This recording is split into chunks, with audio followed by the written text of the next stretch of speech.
ನಿಮ್ಮೂರ ತಾಜಾ ಸುದ್ದಿ ಗುಡ್ ಈವ್ನಿಂಗ್ ಕರ್ನಾಟಕಕ್ಕೆ ಸ್ವಾಗತ. ನಾನು ಶ್ವೇತಾ. ಮೊದಲಿಗೆ ಹೆಡ್ಲೈನ್ಸ್. ವಿಧಾನಸಭಾ ಚುನಾವಣೆ ದಿನಾಂಕ ಘೋಷಣೆ. ಮೇ 5ಕ್ಕೆ ಮತದಾನ, 8ಕ್ಕೆ ರಿಸಲ್ಟ್. ಇಂದಿನಿಂದಲೇ ನೀತಿ ಸಂಹಿತೆ ಜಾರಿ.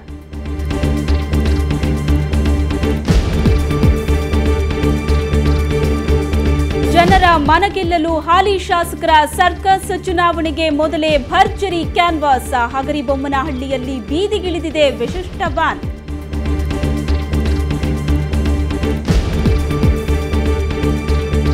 ಜೀವ ವಿಮೆ ಪಡೆಯಲು 2 ಪತ್ನಿಯರ ಹತ್ಯೆ. ಆರೋಪಿ ವಿರುದ್ಧ ಜನರ ಉಗ್ರ ಪ್ರತಿಭಟನೆ. ಬೆಳಗಾವಿಯಲ್ಲಿ ಮನೆಗೆ ಕಲ್ಲು ತೂರಿ ಘೋಷಣೆ.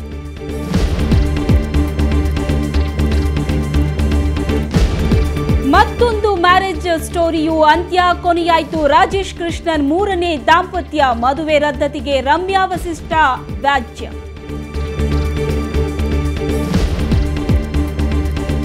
ನೀರಿನ ಬದಲು ಚಿಮ್ಮಿತು ಬೆಂಕಿ. ಅಗ್ನಿಯ ಕೆನ್ನಾಲಿಗೆ ನೋಡಿ ಜನ ಕಕ್ಕಾಬಿಕ್ಕಿ. ಬಾಗಲಕೋಟೆಯಲ್ಲಿ ಬೋರ್ವೆಲ್ ಕೊರೆಯೋ ವೇಳೆ ವಿಸ್ಮಯ.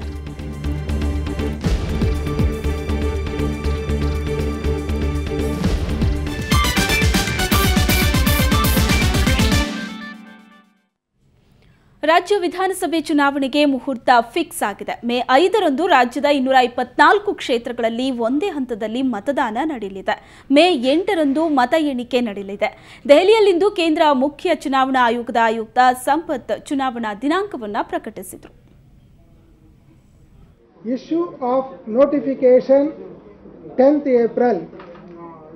Last date of making nominations 17th April. Scrutiny of nominations 18th April. Last date for withdrawal of candidatures 20th April. Date of poll 5th May. Counting of votes 8th May. Hours of poll 8 a.m. to 5 p.m. Okay? Yes. Issue of notification 10th April. Last date of making nominations 17th April. Scrutiny of nominations 18th April. Last date for withdrawal of candidatures 20th April. Date of poll 5th May. Counting of votes 8th May. Hours of poll 8 a.m. to 5 p.m. Okay? Yes. ಚುನಾವಣಾ ನೀತಿ ಸಂಹಿತೆ ಇವತ್ತಿನಿಂದಲೇ ಜಾರಿಯಾಗಿದೆ. ನೀತಿ ಸಂಹಿತೆ ಪ್ರಕಾರ ಏನು ಮಾಡಬಹುದು, ಏನು ಮಾಡಬಾರದು ನೋಡೋಣ ಬನ್ನಿ.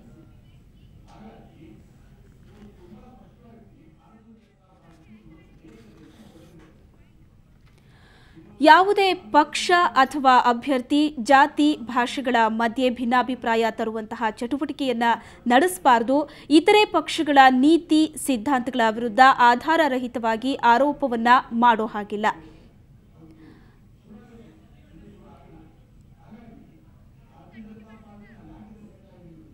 ರಾಜಕೀಯ ಮುಖಂಡರ ಸಾರ್ವಜನಿಕ ಜೀವನ, ವೈಯಕ್ತಿಕ ಜೀವನವನ್ನು ಟೀಕಿಸಬಾರದು.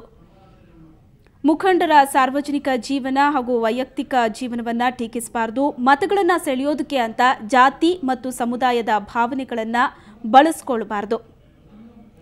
ಇನ್ನು ಧಾರ್ಮಿಕ ಸ್ಥಳಗಳನ್ನು ಚುನಾವಣಾ ಪ್ರಚಾರಕ್ಕೆ ಅಂತ ಬಳಸಿಕೊಳ್ಳಬಾರದು.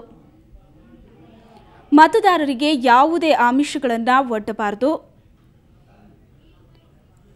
ಮತ ಎಣಿಕೆ ಕೇಂದ್ರಗಳ 100 ಮೀಟರ್ ಒಳಗೆ ಪ್ರಚಾರ ಮಾಡೋ ಹಾಗಿಲ್ಲ. ಮತಕ್ಕಾಗಿ ಅಭ್ಯರ್ಥಿಗಳು ಮತದಾರರ ವೈಯಕ್ತಿಕ ಜೀವನಕ್ಕೆ ಯಾವತ್ತೂ ಅಡ್ಡಿಯನ್ನ ಮಾಡಬಾರದು. ಬಲವಂತವಾಗಿ ಮತದಾರರಿಗೆ ತಮ್ಮ ಅಭಿಪ್ರಾಯಗಳನ್ನು ಹೇರಬಾರದು. ಅಭ್ಯರ್ಥಿಗಳು ಅನುಮತಿ ಇಲ್ಲದೆ ಬ್ಯಾನರ್ಗಳಾಗಲಿ ಭಿತ್ತಿಪತ್ರ ಧ್ವಜವನ್ನು ಹಾಕೋ ಹಾಗಿಲ್ಲ. ಅಭ್ಯರ್ಥಿಗಳು ಕಾರ್ಯಕ್ರಮಗಳಲ್ಲಿ ತೊಂದರೆ ಮಾಡೋದಿಲ್ಲ ಅನ್ನುವಂತಹ ಭರವಸೆಯನ್ನ ನೀಡಬೇಕು. ರಾಜಕೀಯ ಪಕ್ಷಗಳಾಗಿರ್ಬೋದು, ಅಭ್ಯರ್ಥಿಗಳಾಗಿರ್ಬೋದು, ಯಾವುದೇ ಕಾರ್ಯಕ್ರಮಗಳಲ್ಲಿ ತೊಂದರೆ ಮಾಡೋದಿಲ್ಲ ಅನ್ನುವಂತಹ ಭರವಸೆ ನೀಡಬೇಕು. ಇನ್ನೊಂದು ಪಕ್ಷ ಏರ್ಪಡಿಸುವಂತಹ ಸಭೆಗಳಿಗೂ ಕೂಡ ಅಡ್ಡಿ ಮಾಡಬಾರದು. ಇತರೆ ಪಕ್ಷಗಳ ಪೋಸ್ಟರ್ಗಳನ್ನು ಇನ್ನೊಂದು ಪಕ್ಷದವರು ತೆಗೆಯೋ ಹಾಗಿಲ್ಲ.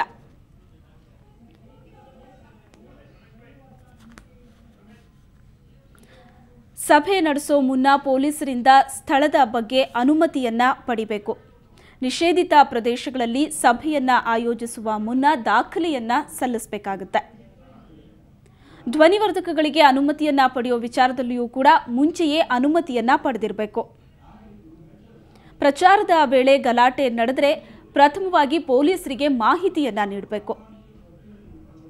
ಯಾವುದೇ ಕಾರಣಕ್ಕೂ ಕೂಡ ಅಂಥವರ ವಿರುದ್ಧ ತಾವೇ ಕ್ರಮಕ್ಕೆ ಮುಂದಾಗಬಾರದು. ಮುಂಚೆನೇ ರ್ಯಾಲಿಯ ಮಾರ್ಗ ಸಮಯದ ಬಗ್ಗೆ ಮೊದಲೇ ನಿರ್ಧರಿಸಬೇಕು. ಚುನಾವಣಾ ರ್ಯಾಲಿಗಳ ಬಗ್ಗೆ ಪೊಲೀಸರಿಂದ ಮೊದಲೇ ಅನುಮತಿಯನ್ನ ಪಡೆಯಬೇಕು. ರ್ಯಾಲಿ ವೇಳೆ ಪೊಲೀಸರು ತಿಳಿಸಿದಂತಹ ನಿಯಮಗಳನ್ನು ಮಾತ್ರ ತಪ್ಪದೇ ಪಾಲಿಸಬೇಕು. ರ್ಯಾಲಿಗಳಿಂದ ಸಂಚಾರಕ್ಕೆ ತೊಂದರೆ ಆಗದೇ ಇರೋ ಹಾಗೆ ಎಚ್ಚರಿಕೆಯನ್ನ ವಹಿಸಬೇಕು.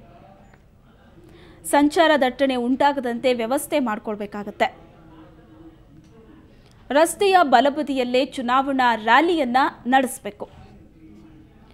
ಇನ್ನು 2 ಅಥವಾ ಅದಕ್ಕಿಂತ ಹೆಚ್ಚಿನ ಪಕ್ಷಗಳ ರ್ಯಾಲಿ ಇದ್ರೆ ಪೊಲೀಸರಿಗೆ ತಿಳಿಸಬೇಕು. ಒಂದೇ ಮಾರ್ಗದಲ್ಲಿ ವಿವಿಧ ಪಕ್ಷಗಳ ರ್ಯಾಲಿ ಇದ್ರೆ ಪೊಲೀಸರ ಗಮನಕ್ಕೆ ತರಬೇಕಾಗತ್ತೆ. ಯಾವುದೇ ಅಹಿತಕರ ಘಟನೆ ನಡೆಯದಂತೆ ಮುಂಜಾಗ್ರತಾ ಕ್ರಮವನ್ನು ವಹಿಸಬೇಕು. ಇನ್ಸ್ಪೆಕ್ಟರ್ ಮತ್ತು ಮೇಲ್ಪಟ್ಟ ಹುದ್ದೆಯ ಅಧಿಕಾರಿಗಳು ತವರು ಜಿಲ್ಲೆಯಲ್ಲಿ ಇರುವಂತಿಲ್ಲ. ಒಂದೇ ಉಪವಿಭಾಗದಲ್ಲಿ 3 ವರ್ಷಕ್ಕಿಂತ ಹೆಚ್ಚು ಕಾಲ ಸೇವೆಯನ್ನ ಸಲ್ಲಿಸಿದ್ರೆ, ಒಂದೇ ವಿಧಾನಸಭಾ ಕ್ಷೇತ್ರದಲ್ಲಿ 3 ವರ್ಷಕ್ಕಿಂತ ಹೆಚ್ಚು ಸೇವೆಯನ್ನ ಸಲ್ಲಿಸಿದ್ರೆ ವರ್ಗಾವಣೆ. ಒಂದೇ ಜಿಲ್ಲೆಯಲ್ಲಿ 3 ವರ್ಷಕ್ಕಿಂತ ಹೆಚ್ಚು ಕಾಲ ಸೇವೆಯನ್ನ ಸಲ್ಲಿಸಿದ್ರೆ ವರ್ಗಾವಣೆ.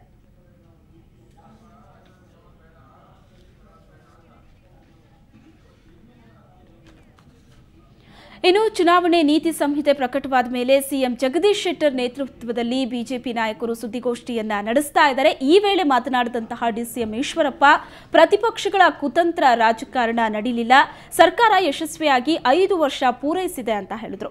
ಬಿಜೆಪಿ ಅಭ್ಯರ್ಥಿಗಳ ಪಟ್ಟಿ ಬಹುತೇಕ ರೆಡಿಯಾಗಿದೆ ಅಂತ ಈಶ್ವರಪ್ಪ ಇದೇ ಸಂದರ್ಭದಲ್ಲಿ ಹೇಳಿದರು.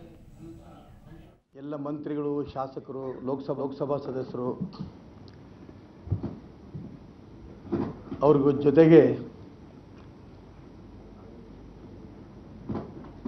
ಭಾರತೀಯ ಜನತಾ ಪಾರ್ಟಿಯ ವಿಧಾನಸಭಾ ಚುನಾವಣಾ ಅಭ್ಯರ್ಥಿಗಳ ಬಗ್ಗೆ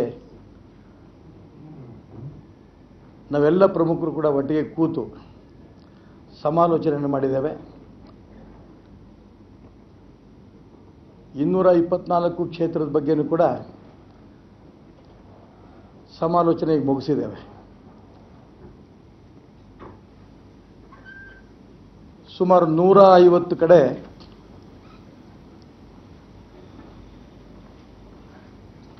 ಒಬ್ಬೊಬ್ಬರನ್ನೇ ಪ್ರತಿನಿಧಿಗಳ ಬಗ್ಗೆ ಹೆಸರನ್ನು ಕೂಡ ಹೇಳಿದ್ದಾರೆ. 23ನೇ ತಾರೀಕು ರಾಜ್ಯ ಚುನಾವಣಾ ಸಮಿತಿ ನಾವು ಒಟ್ಟಿಗೆ ಕೂತು ನಮ್ಮ ಅಭ್ಯರ್ಥಿಗಳ ಪಟ್ಟಿಯನ್ನು ತಯಾರು ಮಾಡಿ.